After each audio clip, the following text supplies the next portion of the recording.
తెలుగు పద్యస్వర వైభవానికి స్వాగతం.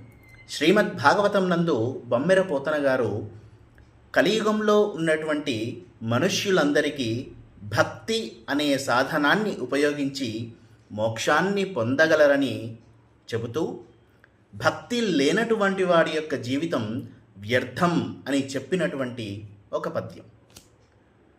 అంధేందూదయముల్ మహాబధిర శంఖారావముల్ మూక సద్గ్రంథాఖ్యాపనముల్ నపుంసక వధూకాంక్షల్ కృతజ్ఞావళీ బంధుత్వంబులు భస్మహవ్యములు లుబ్ధద్రవ్యముల్ క్రోడ సద్గ్రంథంబుల్ హరిభక్తివర్జితుల రిక్తవ్యర్థ సంసారముల్.